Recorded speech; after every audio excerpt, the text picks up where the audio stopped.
This is Real News Media TV, coverage you can trust. Please like, share, subscribe, and hit the notification bell. Select all for daily news updates. Customer service rep missing.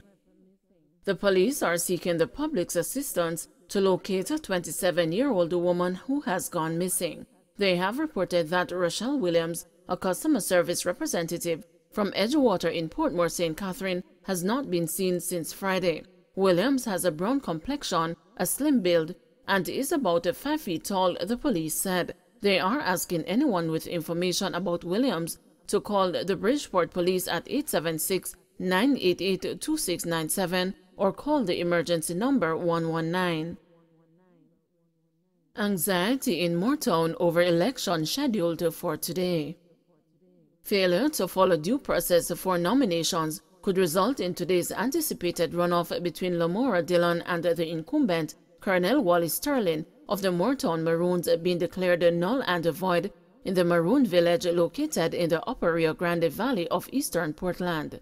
The election slated for 5 p.m. today has generated national interest as Dillon, an 18-year-old resident, will be seeking to unseat the sitting colonel who has been at the helm of the Morton Maroons for almost 3 decades. But with the Morton Maroon Council reportedly not sanctioning any election, the process could very well be an activity in vain, and according to Sterling, who appeared to be unperturbed, there are no plans to hold an election later today. Let me state clearly that the Maroon Council has not agreed to any election here in Morton, said Sterling. What is in fact happening is that there are some elements who are seeking to gain control of the Maroon village. They have an agenda, as probably they want to eventually become the supreme leader of all the Maroons, and that will not work. So I don't know anything about any election for Sunday, and as far as I am concerned, no election will be held, he added. According to Maroon law, for an election to take place, the matter would have to be raised at a meeting. The council would then decide on whether to hold the election, open nominations for the contest, and following that set a date for the election. On election day, Maroons would simply choose their candidate. There is no ballot paper involved, so therefore the people would stand beside the candidate of their choice, and the winning candidate would be declared on the basis of the majority of persons standing beside or behind him or her. There was never any need for the police to provide any sort of security throughout the history of our election process, Sterling noted. Since news about an election emerged, there have been reports from residents that strange men have been seen in the Morton area, especially at night. The commanding officer for the Portland Police Division, Superintendent Kenneth Chin, told the news that the police will be in the area to maintain law and order and to also diffuse any violence and tensions that may arise. Chin emphasized that the police will not be there to decide whether an election should be held, but rather to provide security for the safety of the Maroon people. Only the court can make a decision as it relates to the electoral process in this instance, and we are not seeking to do such. We will be there for strictly security purposes, and I have assessed the situation and see where it is necessary to provide such based on our intelligence. So if there is an election, we will be there, and if there is no election, we still will be there, Chin said. Efforts by the news to speak to Dillon were unsuccessful, as several calls to her mobile phone were unanswered. Double murder leaves Rocky Point tense. The fishing village of Rocky Point in Clarendon is tense following the murders of 2 men in the community yesterday. 2 other men were also injured in the attack. The deceased men have been identified as a 19-year-old Timar Hall, also known as Pele, and a 32-year-old Tremaine Davis, also called Naga, both fishermen of Rocky Point. Reports are that about 12:30 p.m., Hall and Davis were among a group of men sitting under a shed along Key Lane in the community when 3 men emerged from a Toyota motor car and fired at them. Davis died on the spot while Hall died while undergoing medical treatment. The police theorize that the attack stems from an ongoing feud and is a reprisal attack for the murder of another man last year. President of India to visit Jamaica, St. Vincent and the Grenadines this month. President of India Ram Nath Kovind is scheduled to make a 4-day visit to Jamaica. The occasion will mark the first that a president of India visits Jamaica. A release from the office of the Prime Minister said the president will be in Jamaica from May 15 to 18. COVID had cancelled a scheduled trip to Jamaica in March. It is unclear why that trip had been cancelled. Jamaica House said the visit comes as Jamaica celebrates its 60th anniversary of political independence and recognizes 60 years of diplomatic relations with India. COVID will receive a ceremonial welcome at the Norman Manley International Airport in Kingston and will be met by state and government officials. He will then pay a courtesy call on Governor-General Sir Patrick Allen. He will also meet with Prime Minister Andrew Holness and will engage in other activities, including the laying of the wreath at the shrine of Jamaica's first national hero, Marcus Garvey. He will also have an engagement with the Indian community in Jamaica, which is home to an Indian diaspora of some 70,000. The news understands that COVID will also address a joint sitting of the House of Parliament.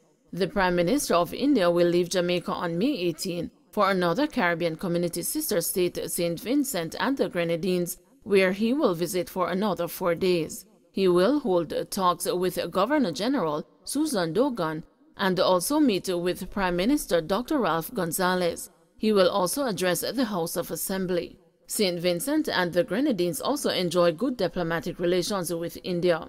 Both states were non-permanent members of the United Nations Security Council in 2021. COVID will leave St. Vincent and the Grenadines on May 21. Ms. Jane's killing remains a painful blow. Memories of the horrific 2014 murder of Alicia Brown, affectionately called Miss Jane, a former Mushet High School student, are still haunting members of her family and other residents of her community. The 13-year-old child's body was dumped in bushes in the Stuart Castle area, not far from the refugee community where she resided. At the time, speculation was rife that young Alicia was brutally raped then killed. But detectives assigned to the Trelawney Police Division have still not cracked the case despite their inevitable record of an excellent cleanup rate over the years.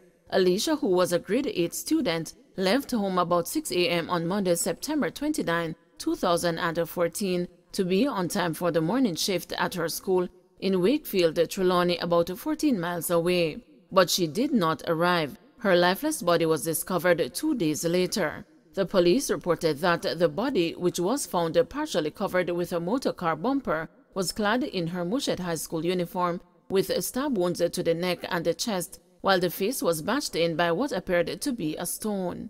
A shoelace was also reportedly tied around the neck.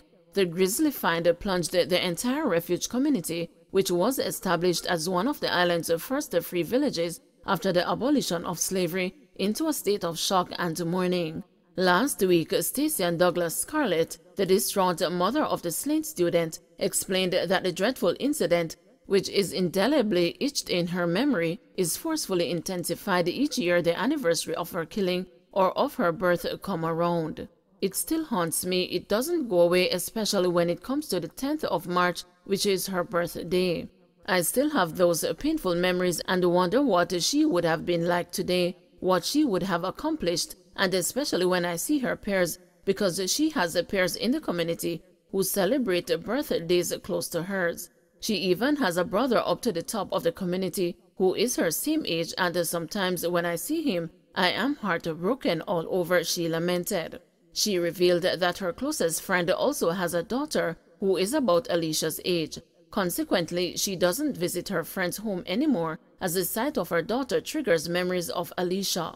And my best friend also has a daughter who is her age, and because of that, I don't even visit my friend's home, because when I visit my friend, I feel as if I am losing out on something.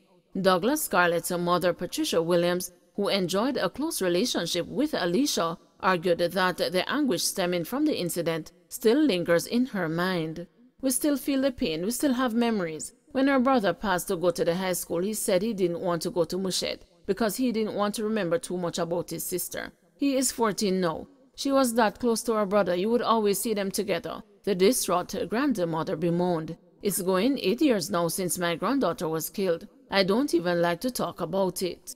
Desiree Goburn, an educator who taught Alicia during her days at the Refuge Primary, said the school community experiences frequent flashbacks of the dastardly incident. Ever so often, we still rehash the horrific memory of her passing. I still have photos of her. I remember the little face in front of me, Goburn reflected. She said it is even more painful because the perpetrator of the dastardly act has not been caught.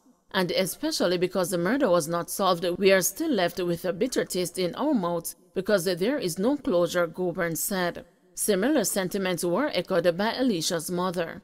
And to make it worse, the case has not been solved. I think they are doing nothing. I think they sweep it under the mat because, first of all, you don't hear anything again from the police. They don't call. It is just finished, water under the bridge. The grief-stricken mother rude. Honestly, I know that nothing can bring her back, but maybe, just maybe, if the police had found something, if they had captured the culprit, it would have given us some sigh of relief or some joy to say, well, she's gone, but we get some form of justice. But nothing, nothing. A senior detective who is familiar with the matter explained that it is customary for murder cases to be reviewed over time, but said he was not aware who has since been assigned to the case. We review murder cases to see if we can clear them up, so it must have been assigned to somebody. We don't have cold cases as they do in America, the investigator argued. But the mourning grandmother thinks the state needs to treat missing children with the utmost priority. Government them not doing enough towards when a child goes missing. If it happens now, it is like 9-day wonder. Me don't in them things that because you kill a future. You kill the next prime minister, the next teacher, the next lawyer, the next doctor, the next whatever. You can't have culprits going around targeting picnic. And then the government sit and doing nothing, nothing at all, she stated. When my granddaughter went missing, the first thing the police asked me, is if me sure she don't gone with a boyfriend. Them think they don't right. Me know how my grandchild stay. Me could swear upon her grave about it. The news was informed that the attack that ended the Mushet student's short life also brought an abrupt end to her ambition to become a member of the Jamaica Defense Force. She would have been 21 this year. More than likely she would have been in the army because she would have gone on to college and extended her studies. And especially her uncle in the army, that would have influenced her even more to join it, Douglas Scarlett said. She shared that she is still clinging onto some of her daughter's possessions for sentimental reasons. Me still have especially one specific dress that she had from the last time she went to church. I still have that dress. I don't throw it away. I try to keep as many things that I can for her, she declared. Don't forget to like, share, subscribe, and hit the notification bell. Select all for daily news updates.